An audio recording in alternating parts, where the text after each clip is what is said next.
안녕하세요. 지극히 평범한 시민 지평씨입니다. 이렇게 하고 나서 보면 빼먹은 말들이 있어서 뭐 이렇게 뭐 중요한 건 아니지만 제가 보기에는 그 빼먹은 게 하노이 2차 회담할 때 제가 보기에는 김정은이가 제일 큰 실수를 한 거로 저는 그때 봤습니다. 뭐냐면 그때 둘이 대담을 나누면서 트럼프하고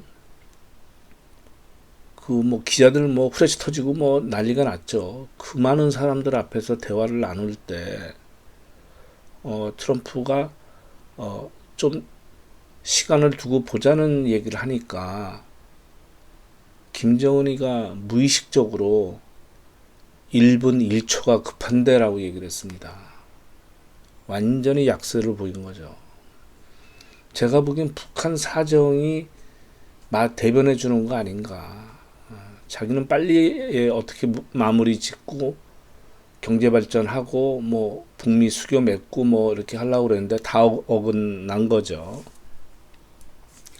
그리고 또 트럼프 대통령 얘기하다가 좀 빠뜨린 부분은 다 알다시피 지금 계속 갈등을 조장하는 그런 언행을 하는데 저는 이제 유세도 한다고 그러는데 유세하는 장소부터 첫 스타트 끊는 데부터가 흑인들이 학살당한 장소를 또 선택을 해서 한다는 거 참 이상한 건데 하여튼 그래서 저는 한번 사단이 나지 않을까 미국이. 그리고 트럼프 대통령이 만약 재선에 성공을 못하면 그때 말한 사유도 있고 또 내지는 주가를 가지고 먼저 선취한 부분 뭐 그런 부분이 튀어나오지 않을까 저는 그냥 예상을 해봅니다. 요즘 뭐 늘 언제나 그랬지만 더 좀 세상이 좀 혼탁해지고 이 병이 돌고 뭐 이런 게 되다 보니까 저는 이 주식시장에 돈이 많이 몰리지 않았습니까? 우리나라랑 미국 공이. 그래서 이거는 개인들도 그러고 뭐 기관 외국인들도 그러고 뭐 마음껏은 아니더라도 하여튼 뭐 주가 조작 막 이런 거를 하는 것 같은 그렇습니다. 제가 보기에는. 그러니까 우리가 늘 주식이나 부동산이나 내가 산 거보다 더 비싼 가격으로 살 사람을 있다고 보는 거 아니겠습니까? 나쁘게 말하면 내 거 사줄 호구가 있다고 보는 거죠. 근데 지나고 보면 그 호구가 본인일 경우가 많죠. 저는 지금 시장이 그런 분위기로 가는 거 아닌가 생각이 들어서 그냥 제 말씀을 드려보겠습니다. 이게 이제 제 관심 종목인데 몇 개들은 바뀌었고 뭐 보유 종목은 또 뭐 별 큰 차이는 없습니다. 토비스, KM, 동구바이오. 동구바이오도 지금 일단 2만 원이 넘었습니다. 삼성바이오로직스가 지금 80만 원이 넘었고요. 근데 요즘 같은 경우는 현금 마련해서 그냥 초단타 매매를 하니까 솔직히 뭐 마음은 조금 편합니다. 그때 대응을 하면 되니까. 그럼 먼저 이번 선물 옵션 만기일 날 좀 보겠습니다. 6월 11일이었죠. 목요일 날 369, 12 두 번째 목요일이 선물 옵션 동시 만기일이죠. 이때 외국인은 상방이었고 기관은 하방이었습니다. 그러니까 지금 그 이전서부터 쭉 올라왔지 않습니까? 그러니까 외국인은 수익이 많이 난 상태였고 이제 기관들은 손실이 많이 난 거로 보이는데 이날 6월 10일 날 만기일 날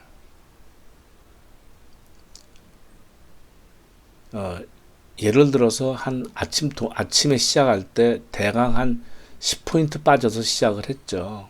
그래서 또 장중에 오전에 잠깐 플러스 5포인트도 됐습니다. 그랬다가 여기서부터 거의 한 50포인트를 빼버렸죠. 그러니까 한 40포인트, 이제 전일 종가 대비해서는 한 40몇 포인트 뺐다가 종가 부분에 이제 올려서 이제 한 19포인트 빠져 끝났는데, 그러니까 기관들이 주식을 갖다가 무지 팔아버렸습니다. 제가 보기에는 그때 하방으로 내리면서 어느 정도 정리를 하지 않았나 싶어요. 근데 종가의 외국인도 한 10만 개 이상 받았단 말입니다. 결제를 했단 말입니다. 롤오버도 많이 시켰고. 근데 10만 개 이상을 받는 경우가 별로 없을 텐데, 제 기억에. 하여튼 뭐 그렇게 받았단 말이죠. 그래서 이때 많이 산 게 개인들이에요. 근데 그 다음날 갭 하락을 했잖아요. 그래서 45포인트가 빠져 끝났습니다. 종가 기준으로는. 근데 장중에는 거의 80포인트 빠졌어요. 80포인트 이상 빠졌어요. 거의 90포인트 가까이 빠졌거든요. 근데 제가 드리고 싶은 말씀은 뭐냐면, 선물옵션 만기일이니까 종가로 따지는 게 아니고 코스피 200 종가로 따지지 않겠습니까? 그러면 저 선물하고 보통 차이가 나봤자 한 0.5포인트 정도밖에 차이가 안 나죠. 왜냐하면 수렴을 하기 때문에. 근데 자그만치 3포인트를 올렸어요. 선물하고 갭이. 그러니까 이거는 외국인들이 종가 부분에 코스피 200을 올려버린 거예요. 그래야 자기들 수익이 더 확대되니까. 그러니까 제가 보기엔 그런 짓거리들을 하고 있단 말이죠. 그러니까 11일 날 증권사가 7,400억 정도 팔았죠. 더 팔았다 그래도 이건 좀 판수량을 줄인 겁니다. 그 다음에 판 데가 연기금이죠. 한 3,000억 정도 팔았죠. 이걸 갖다가 개인이 1조 2,700억 산 거예요. 그리고 그 다음날 박살이 난 거죠. 그래서 제가 보기에는 이게 나스닥 월봉이란 말이죠. 나스닥 월봉인데 2009년도에 1265에서 물론 이제 서서히 이제 오른 거지만 이제 만을 찍었지 않습니까? 그럼 거의 9배가 오른 건데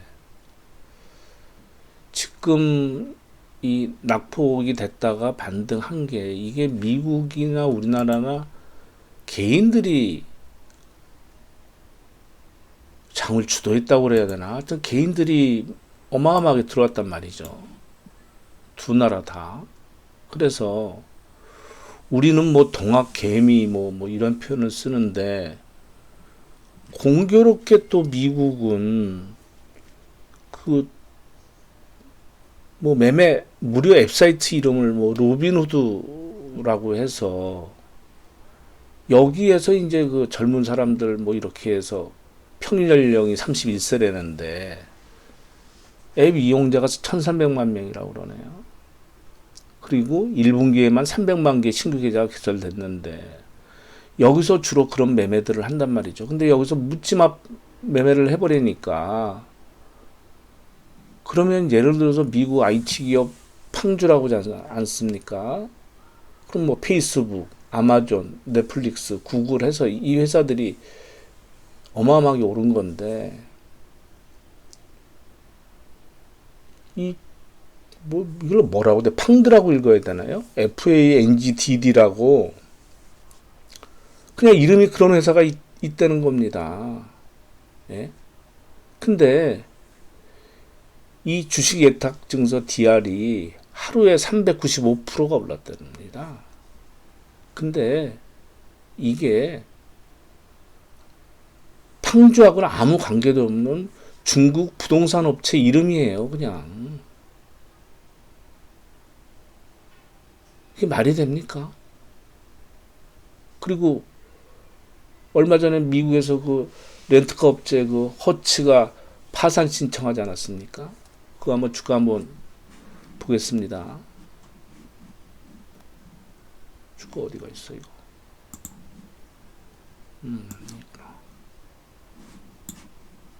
그러니까 허츠 주식이 보통 한 급락하기 전에 한 15달러 정도 했었는데 이게 주간으로 지금 한 거거든요. 최대 바닥에 살 수는 없으나 0.4달러도 장중에 갔잖아요. 그죠? 그게 뭐 한 2주 돼서 10배가 오른 거죠. 5.5달러까지 갔으니까. 물론 거기서 매매는 안 되더라도 하여튼 0.4달러에서 파산했는데 5.5달러 가면은 10배 이상 올랐다는 얘기 아닙니까? 최저 바닥에서는. 그러니까 이런 투자를 한단 말이죠. 그래서 이거 지금 상장 폐지시킨대요. 그러면 우리나라에서는 지금 우선주들이 이거는 또 제가 보기에는 이거 범죄입니다.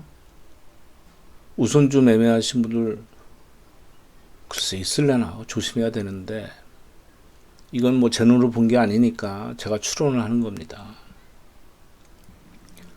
삼성중공업 우선주 있죠. 5번 상한가 치고 매매거래 정지 당하고 2번 더 상한가 쳤습니다. 7번을 상한가 친 겁니다. 상한가 폭이 30%인데 그래서 또 12일날 매매거래 정지가 됐죠. 5만원짜리가 33만 9천원이면 그냥 단순해도 6배가 오른 겁니다. 얼마 만에? 거래일수로 7일, 7일 만에. 왜 이날은 거래가 안 됐으니까. 그러니까 계속 상한가 친 거죠. 모든 우선주를 다 볼 수는 없으니까.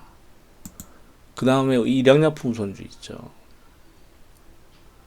이거는 3배가 올랐네요. 5일 동안. 그러면 삼성전자 우선주도 올라야지. 그죠? 아니 우선주에 그렇게 뭐 좋은 게 있다고 그러면 그러니까 말이 안 되는 거죠. 우선주는 의결권이 없고 배당을 주면 배당 1% 더 주는 것밖에 없는 건데 그럼 이유는 하나거든요.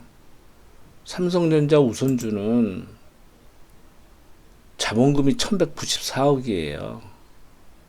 그래서 상장 주식수가 8억 주가 넘습니다. 그러면 일양약품 우선주는 이제 우선주 기준이죠. 우선주는 자본금이 11억이어서 44만 5천 주예요. 그리고 삼성중공업 우선주는 자본금이 5억이에요. 11만 주밖에 거래가 11만 주가 총 상장 주식수입니다. 그러니까 지들끼리 사고 팔면서 주가 조작질을 하는 겁니다. 왜? 삼성중공업 우선주 아까 11만 주잖아요. 상장 주식수가. 한 바퀴 돌고 두 바퀴 돌고 그러지 않습니까? 그러면 이거를 누가 매매하겠습니까? 모든 사람이 다 그렇진 않겠으나 제가 보기에 다단계거든요, 이거. 그러니까 이런 매매는 전부 다 잡아낸단 말입니다. 사람이 잡아내는 게 아니라 기계에서 떠요. 이상 매매고 주가 이상하기 때문에 매매거래 정지까지 시키는 거 아니겠습니까? 그러면 얘들은 그런 걸 두려워하는 애들이 아니에요. 돈만 빨아먹으면 되니까. 그럼 이건 뭐냐면 주식 매매를 하면 그 IP 주소가 들어가지 않습니까? 그러니까 얘네들은 다단계식으로 운용을 해서 사람들을 끌어모으는 거예요. 그래서 손해나면 할 수 없고 그러니까 엄청 설레발을 친 거죠. 수익이 나면 수익이 난 거에 몇 대 몇으로 나눠 먹자. 불법입니다. 범죄입니다. 이거 자체가. 근데 네가 또 고객을 데리고 오면 그 사람의 수익 난 거 중에서 내가 먹을 거에 대해서 너 얼마를 또 줄게. 이렇게 해서 다단계로 끌어모으는 거죠. 그러면 얘네들은 계좌를 요새 비대면 계좌들 만들지 않습니까? 계좌를 만들게 해서 특정한 한 장소에서 매수 주문이 들어가는 게 아니라 전국적으로 주문을 하는 거예요. 왔다 갔다 샀다 팔았다 매매를 하면서 얘들은 수익률이 잔고를 까면 어마어마하게 나오겠죠. 하여튼 이 신고가가 나오면 누구는 아무도 손해를 안 보니까 자기들끼리 사고 팔고 하다가 폭탄 돌리게 하면서 그러면서 자기들은 정산을 하겠죠. 한 달 동안에 수익이 얼마 났네? 얼마 나눠 먹어. 그러면 얘들은 또 봉이 금산달 노릇을 하는 거죠. 남의 돈 가지고 깨지면 네 몫이고 벌면 너나 나나 나눠 먹게 하면서 이런 거로 손대는 겁니다. 제가 증거는 없어요. 근데 그렇지 않고서는 이런 식으로 주가를 할 수가 없어요. 안 그렇습니까? 보통주는 가만히 있는데 왜 우선주가 이래요? 예? 평소 과거에 보십시오. 이거 하루에 1000주도 거래 안 되는데 평소에. 예? 그랬다가 이제 10배, 20배 거래시키면서 이런 식으로 한단 말이죠. 그러면 이건 뭘 말하냐면 광풍이 분 겁니다. 미국이나 한국이나. 그래서 조심해야 된다. 근데 미국은 세 번째 369, 12가 선물옵션 만기일로 제가 알고 있습니다. 그래서 금요일이죠, 얘네들은. 세 번째 금요일이죠. 그러니까 금요일이 얘들 선물 만기니까 저는 이때까지 올리던 세력들이 있으니까 다우나 나스닥이나 만약에 이건 제 추론입니다. 그러면 그때까지는 끌고 가서 청산을 하지 않을까. 그리고 바로 그날이나 그 다음 날부터는 변동성이 확대되는 거 아닌가. 이건 늘 그랬지만 저 혼자의 생각입니다. 참고하시기 바랍니다.